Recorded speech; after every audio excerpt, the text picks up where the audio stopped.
Ya nos hemos olvidado de que antes de que el primer soldado ruso cruzase la frontera de Ucrania, la inflación en España ya era del 7,4%. Buenas tardes, desde Economía Futura Televisión.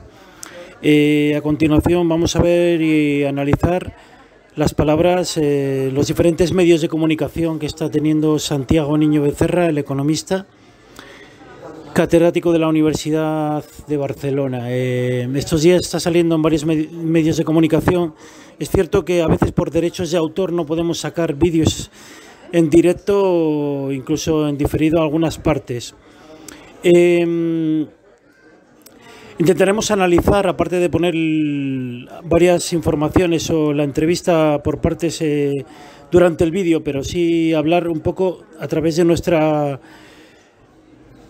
información y lo que interesa ahora y sobre todo lo que están hablando y analizando la inflación en España, en Europa y los tipos de interés y el precio del gasóleo, la crisis de Ucrania y la guerra en diferentes ámbitos, lo que podemos analizar de los precios, sobre todo en torno al IPC. Si queremos decir desde Economía Futura Televisión que los tipos de interés para la gente o los que quieran invertir en una vivienda, sí que tenemos que pensar una cosa. Hay dos caminos, no hay más. Porque sí es cierto que nosotros desde Economía Futura Televisión hemos dicho, y varios economistas, que la inflación se iba a mantener en torno al 1, al 2% durante varios años, pero claro, ¿quién iba a imaginar hace 5 años que iba a venir una pandemia, que ahora tenemos una guerra? Es que eso lo cambia todo. Es que es muy difícil mantener una inflación cuando tenemos una guerra en Ucrania y por otro lado una pandemia en la que la economía se ha paralizado totalmente. Pues es que todo lo cambia. Es muy difícil mantener los pensamientos de que la inflación se iba a mantener constante. Es cierto que los tipos de interés no los están subiendo. Desde Economía Futura Televisión hemos dicho que los tipos de interés no iban a subir, pero viendo cómo está la economía, es difícil ahora mismo arriesgarse a que los tipos de interés no vayan a subir. Por eso sí que nos mantenemos un poco cautos. Como lo que decimos, hay dos tipos de caminos. Uno, ir a una recesión durante 10 años, que no podemos descartar una recesión a 10 años por la guerra de Ucrania, sobre todo, porque la pandemia más o menos la teníamos controlada a nivel económico, pero la guerra de Ucrania, sobre todo por lo que está haciendo Putin, que es una guerra ya controlada y planeada mucho anteriormente, un ataque totalmente al dólar, pues es que es probable que Estados Unidos vaya a una recesión y Europa no va a escapar de una recesión, porque si Estados Unidos podía salvarse, Europa no se va a salvar de una recesión. Si los tipos de interés se mantienen al 0%, que es lo que nosotros creemos, que no va a subir más del 1%, ojo, el 1% en los próximos 4 años, sí es cierto que la inflación no va a bajar en 3 años. Eso quiere decir que la pérdida de poder adquisitivo va a ser brutal, pero para todo el mundo. La pérdida de poder adquisitivo va a ser, o sea, eso no va a cambiar. Va a haber una pérdida de poder adquisitivo y recesión. Pues es que precipitarme a hablar de una recesión a más de 2 años, nosotros creemos que va a haber una recesión a 2 años. Pero 3 años, nosotros pensamos que los tipos de interés, si suben al 0% o el 1%, creemos que van a volver a bajar otra vez. Y que luego habrá una estanflación, porque la economía, lo que está muy claro es que no va a ir a mejor. Si va a mantenerse un nivel igual que todos estos años, una estanflación durante 15 años. Pero ojo, no podemos descartar que la recesión dure más de 3 años. Y eso, si una recesión dura más de 3 años, los tipos de interés, ¿cuánto tiempo los bancos centrales van a poder mantener los tipos de interés por debajo del 1%? Pues esa es la crucijada que tienen los inversores. Por eso no podemos recomendar ni decir que los tipos de interés no vayan a subir más del 1%. Dato adelantado de inflación, quédense con esto, casi 2 dígitos, 9,8. Luego lo desarrollaremos más, pero la cifra es espantosa ahora mismo. Bueno, de todas maneras, hace un par de semanas el Banco de España hizo una estimación y dijo que entre finales de marzo y principios de abril la inflación podía colocarse en el 10%. Bien, una inflación del 9,8% en marzo equivale a una inflación de entre el 11 y el 12% en diciembre. Uf. Pero a mí lo que yo quisiera matizar es que ya nos hemos olvidado de que antes de que el primer soldado ruso cruzase la frontera de Ucrania, la inflación en España ya era del 7,4%.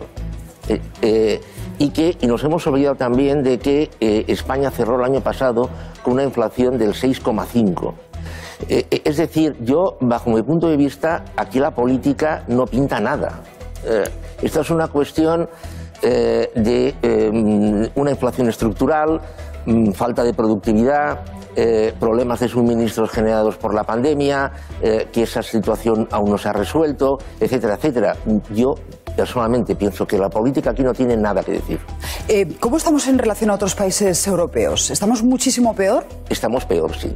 ¿Como 2 puntos por encima? Que estamos peor, pero es que insisto, porque ya veníamos de estar peor. O sea, no es una cosa que estemos peor por Veníamos con impulso. Veníamos con una inercia de estar peor. Nos ha afectado mucho más la situación actual. Por ejemplo, es que claro, ya sé que vamos cortos de tiempo, pero el ERTE que ha planteado Ford en su fábrica de Almusafes. ¿Por qué lo ha planteado? Porque Ford en España fabrica automóviles de bajo valor añadido, con lo cual los componentes que tiene los está dedicando a fabricar automóviles de más valor añadido. Volkswagen, el año pasado, vendiendo menos coches, ha ganado más dinero. Entonces, España fabrica cosas de bajo valor. Y como fabrica cosas de bajo valor, si hay problemas de suministro, resulta que nos afecta más. No sé si me he explicado. Perfectamente. Me espanta lo que nos acaba de decir de que en diciembre nos podríamos ir a una inflación del 11-12 de diciembre, del 11-12 puntos, porque, claro, si estas medidas son coyunturales, si solo van a tener 3 meses de duración...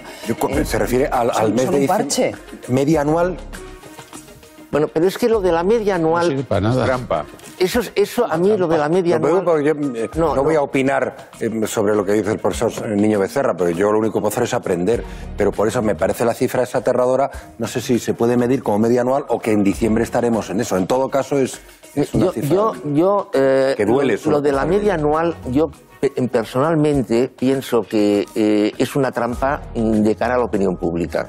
A ver, una inflación al 12 de diciembre del 12% quiere decir que si una persona empezó el año con 100 euros en el bolsillo respecto al diciembre del año pasado, cuando acaba el año tiene 88.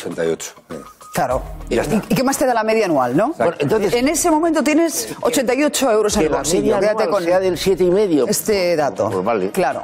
Pues no sé cómo lo veis vosotros. Una de las cosas que está haciendo este gobierno, yo en mi opinión, otro gobierno de otro color hubiera hecho lo mismo.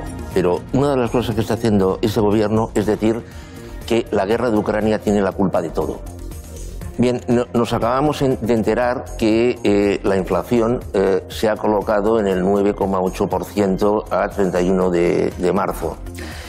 Dato adelantado de inflación, quédense con esto, casi 2 dígitos. Es que presenta su libro, título ya sugerente, Futuro, ¿qué futuro?, publicado por Ariel. En fin, la idea es darnos claves para intentar sobrevivir al mundo pospandemia. Pero para hacernos una idea, para no llevarnos a engaño, leo simplemente un fragmento del libro. Abro comillas. La normalidad, cuando el virus haya pasado, consistirá en vivir en una sociedad sesgada, con un desempleo estructural significativo y, sobre todo, con un subempleo muy elevado, como consecuencia de una demanda de trabajo según necesidad y una creciente desigualdad provocada por la concentración de la riqueza. La única manera de compensar esta situación será implementando lo que puede denominarse el trinomio social, y que los oyentes de La Ventana ya conocen: renta básica, marihuana legal y ocio gratuito. Coño, parece un grito de guerra esto, Santiago, más que una fórmula económica. Bueno, a ver, estamos viviendo el fin de un modelo, esto ya lo hemos comentado otras veces, el nacimiento de otro. La pandemia ha sido el acelerador de este cambio. Yo, dejando al margen, evidentemente, la tragedia de los muertos de la guerra de Ucrania, dejándolo al margen, yo creo que ha sido un otro acelerador del cambio internacional, y bueno, estamos transitando hacia una situación en la que, como digo aquí, la demanda de trabajo es decreciente, en fin, etcétera, etcétera. Hoy, por ejemplo, no sé, esto no lo había pasado, pero hoy he leído que, no sé si conocéis, una empresa que se dedica al análisis de software gráfico y hace tarjetas, Nvidia.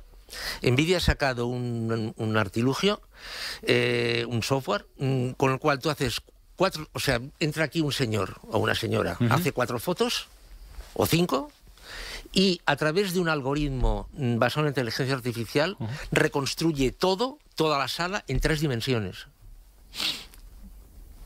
¿Y? Bueno, ¿a dónde vamos a llegar? Ya. ¿Me explico? Es decir, la tecnología nos está haciendo avanzar a una velocidad imparable. Y claro, todo el cambio queda acelerado. Ya, pero en ese cohete, ¿cuántos cabemos? Esa es la gran pregunta. Es decir, la velocidad ya vemos que es muy grande, pero en ese cohete que va hacia el futuro muy deprisa, ¿cuántos cabemos ahí dentro? ¿Y cuántos no van a caber o no vamos a caber? Caben pocos. Caben pocos. Yo pienso que no sé si, desde luego aquí conmigo no lo habéis comentado, pero supongo que lo habéis comentado, la película está Don't Look Up. Bueno, sí, claro. Yo acabo el libro, como ya sabes, con una cita del directivo, del dueño directivo de la empresa Bosch, y lo que dice es eso, es que, bueno, caben pocos. Caben pocos y... Hay que contar lo que les pasa a los del cohete después, ¿eh? Pero bueno, eso ya para quien vea la peli ya... Bueno, hagas spoiler. Sí, pero se van de aquí. Que sí. Me explico, se van de aquí. Que sí. Santiago, cuando te haces esta pregunta que es muy inquietante, futuro, ¿qué futuro? ¿Para qué generación es más inquietante? Para los que salen ahora al mercado de trabajo y no encuentran nada, para los que con 30 y pocos han vivido ya 2 crisis de campeonato, para los que están al borde de la jubilación, pero les quedan todavía 8 o 9 años que a lo mejor no aguantan. ¿Qué generación lo va a pasar? Yo creo que para todo el mundo. Es decir, es lo mismo que si me preguntaras la depresión de los años 30. ¿Para quién fue peor?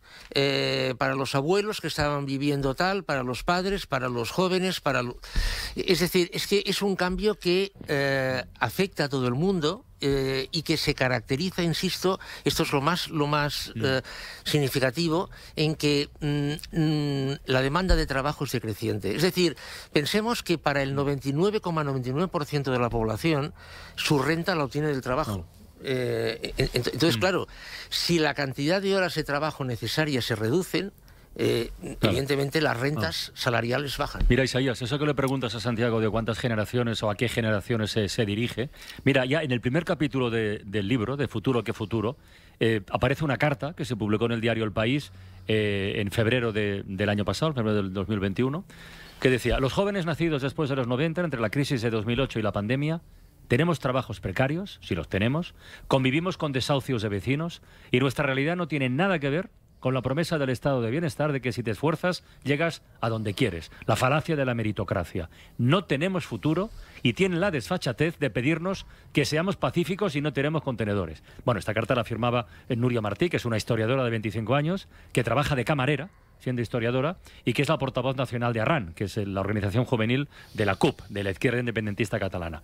Eso fue hace un año, poquito más de un año. Pero es que hoy en el país, Istiaga, y tú lo has visto, y tú lo has dicho, pues léelo. Otra carta en un tono muy parecido. A ver, ¿qué dice? Bueno, voy a intentar porque estoy sin gafas, Joder, me pues estás ya, pillando si no, fuera de venga. juego, pero arranco. Es una carta de Silvia Fernández Belmonte, desde Barcelona también, y se titula Vivir y no sobrevivir. Y arranca así. Hoy, a mis 29 años, vivo sin posibilidades. No me malinterpretéis. Tengo estudios, experiencia laboral, actualmente trabajo, aunque no llega ni para vivir sola ni alquilar una habitación, pero mis posibilidades de vivir son nulas.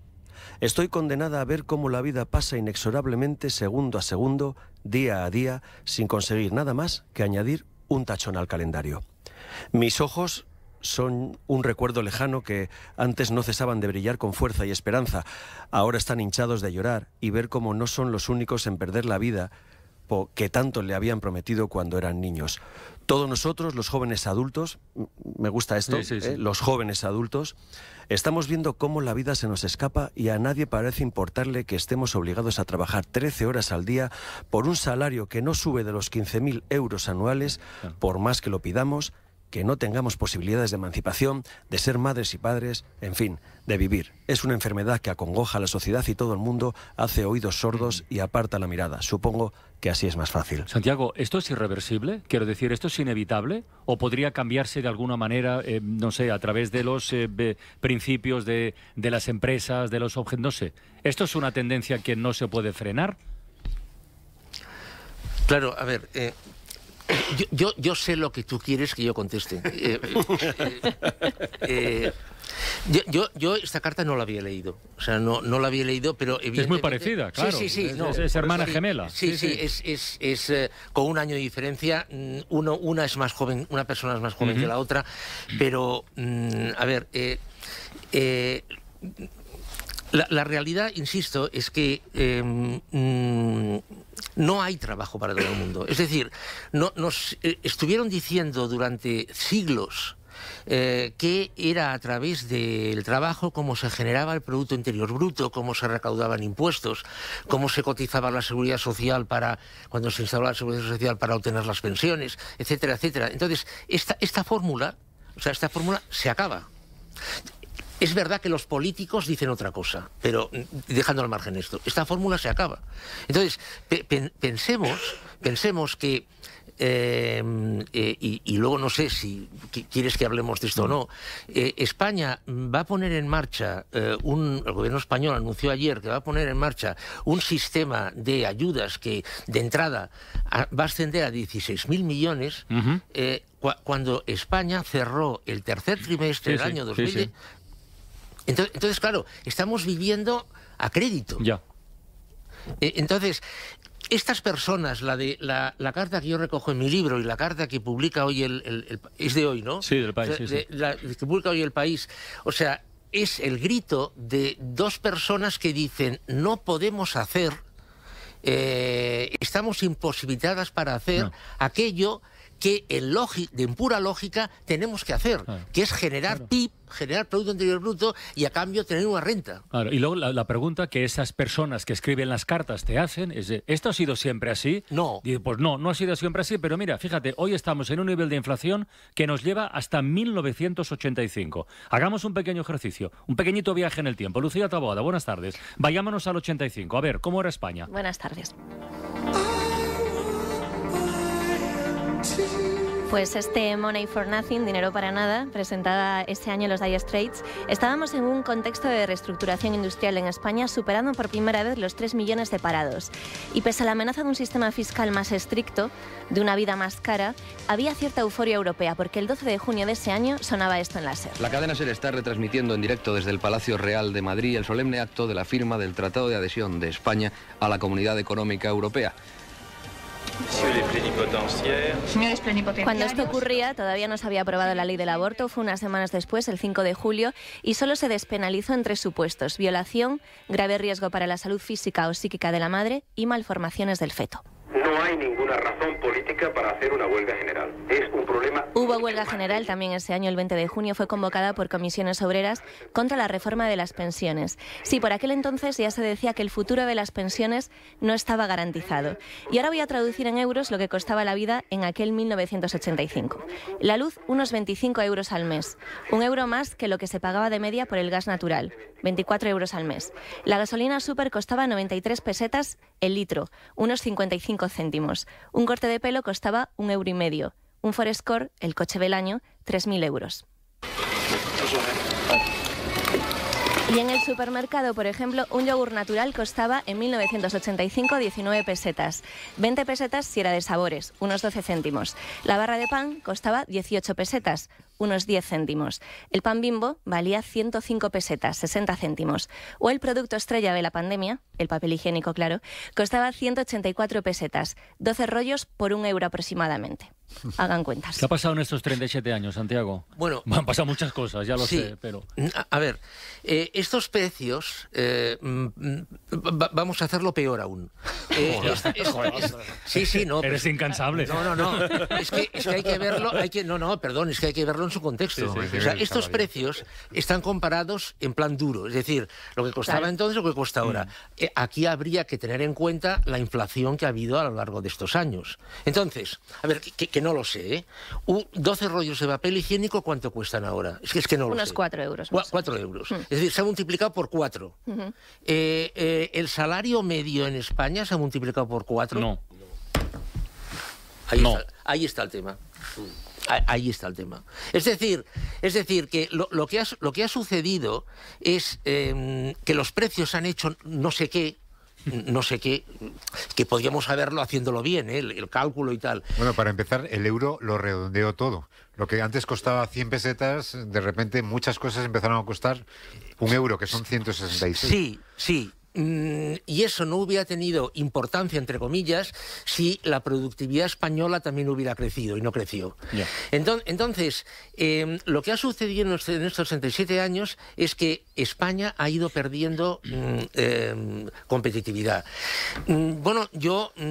Podíamos encontrar el corte, pero Miguel Boyer, con el cual tuve el placer de hablar bastante rato en una conferencia, cuando acabó, él dijo que España pagaría la entrada en el euro, ya no era ministro, España pagaría la entrada en el euro con paro y con bajos salarios por la baja productividad. Eso es lo que ha sucedido. Y entonces proyectando, siguiendo en la línea de mi libro, pues esto va a más, porque en el año 86, 87, la demanda de trabajo era mucho mayor en proporción de lo que es ahora. Con lo cual, claro, esto va a peor. Yo no corría amargarle la tarde a nadie, pero a todo esto que está comentando Santiago Niño Becerra, a partir de ese libro Futuro que Futuro, hay algo que él ha anunciado muchas veces aquí y que ya lo tenemos, que es, por ejemplo, el reparto autónomo de mercancías o el transporte de viajeros sin conductor, que eso en Estados Unidos se está probando. Pero un robot, hoy, si no lo han visto en el diario La Vanguardia, una paginita entera que lo pone, un robot de un tamaño considerable, se va a empezar a ensayar no en San Francisco, en Esplugues de Llobregat. Se va a probar este mismo mes, luego se irá a Hamburgo y a una ciudad de Hungría, que te llevan los paquetes a donde tú le pongas las coordenadas en una dirección y que no necesita conductor ni nada. Y para no deprimirme más, mira, es que me acabo de acordar que... Con lo cual, Santiago, la pregunta es ya, para enlazar con lo primero que decías, estamos en una cuarta fase del final de un modelo. Entonces, ¿hacia dónde vamos? ¿Qué es eso que viene? Bueno, viene un nuevo modelo con más desigualdad, y si se cumplen la dinámica histórica que se ha cumplido en los últimos 2000 años, pasamos a mi anterior libro, Capitalismo, se acabaría en algún momento entre el 2060 y el 2070. Y luego después, pues si se sigue cumpliendo la dinámica histórica, viene una fase muy negra. Pero yo lo que quiero que quede claro, por favor... No se ha quedado claro. No, Carlas, espera un momento. Es que esto no es la primera vez que pasa. Ya. Parece ser que los humanos no sabemos hacer las cosas de otra manera. Sí. Parece ser. O sea, tú eres como Dal Carbonell, ¿no? Como el paleantropólogo, que le preguntamos, ¿habrá guerra nuclear? Y dice, sí, claro. Pero no porque Putin sea tal o cual, sino porque el estudio de la evolución del ser humano nos lleva a concluir que un día u otro se utilizaran esas armas. Con la economía pasaría lo mismo. Posiblemente. Bueno, Sistiaga, tu último turno. Ya. Sí, pero no me queda sin tiempo, porque es que me ha dejado muy preocupado Santiago, no sé, en este momento de que estamos, del ocaso del capitalismo, de este neoliberalismo decadente o viejo liberalismo, no lo sé, pero esta solución que aporta sobre la creciente desigualdad a la que viene, que se basa en renta básica, marihuana legal y ocio gratuito, suena como que para mantener los que tengan toda esa riqueza, para mantener esa riqueza y para mantener apartados y abajo a todos los demás. Para mantener la paz social. Sí, pero claro, con una renta, marihuana, entendido como, y ocio gratuito, ¿no? Pero sé que esto es para explicarlo largo, ¿eh? Resumámoslo, recuerda al Imperio Romano. Sí. Cuando había problemas en el Imperio, salían por Roma carros cargados de trigo, regalaban fanegas de trigo a la población y había juegos en el circo durante 30, 40 o 50 días. Pan y circo. Pan y circo, efectivamente. Santiago Niño Becerra, hoy hemos hablado de futuro, que futuro la próxima semana hacemos números otra vez en la ventana. Por favor. Hacemos números con Santiago. Personalmente pienso que es una trampa de cara a la opinión pública. A ver, una inflación al 12 de diciembre del 12% quiere decir que si una persona empezó el año con 100 euros en el bolsillo respecto al diciembre del año pasado, cuando acaba el año tiene 88. Claro. ¿Y qué más te da la media anual, no? Bueno, entonces, en ese momento tienes 88 euros en el bolsillo. Quédate con sea del 7,5. Este dato. Pues vale. Claro. Pues no sé cómo lo veis vosotros. Si coges una hipoteca, renta variable, tipo de interés variable, tipo de interés fijo, ahora mismo es una incertidumbre. Una incertidumbre. Porque es que es imposible prever lo que va a pasar con la guerra. Si Putin le da por tirar una bomba a Polonia, vamos a una depresión. Por eso es que es impredecible lo que está pensando Rusia, lo que quiere hacer Rusia, con el apoyo de China a nivel económico. El ataque al dólar va a ser en menos de un año. Entonces, si hay un ataque al dólar, Estados Unidos va a ir a una recesión. Es que ahora mismo no nos podemos arriesgar, no podemos decir qué es lo que va a pasar. Por eso, creemos que va a haber una recesión los 2 próximos años y que si Rusia se aparta de Ucrania y la guerra va a menos, creemos que iremos en esta inflación. Por eso creo que arriesgarse a un tipo variable hay que suponer que estamos al 1%, no más del 1%. Es decir, si nos arriesgamos a comprar una vivienda a tipo variable, tenemos que poner un 1,5 variable. Eso es lo que hay. Porque no nos podemos arriesgar a menos de 1,5 tipo variable. Estamos hablando tipo variable. O sea, nadie puede pensar que cojo una hipoteca y va a estar al 0% los próximos 10 años. Porque es un riesgo que no se puede invertir a tanto largo plazo. Estamos hablando de 10 años. O sea, ahora mismo es una incertidumbre total. Vamos a poner la entrevista de Santiago Niño Becerra y veis que estamos hablando de 2 dígitos de inflación, del 12%. O sea, la pérdida de poder adquisitivo con un estancamiento de pacto de rentas, eso supone una pérdida de adquisitivo del 8% anual. Y el IPC se va a poner alto. Entonces, a partir de ahí, cada uno tiene que saber lo que tiene que hacer. Yo siempre he dicho que los que tienen una deuda que no pueden pagar, lo mejor es que la vendan más barata. Es así. Es que el tiempo de vida es lo más importante. ¿De qué te sirve ser rico con 80 años? No te sirve de nada. Uno tiene que pensar a nivel corto, medio plazo, en términos de hablando a nivel económico.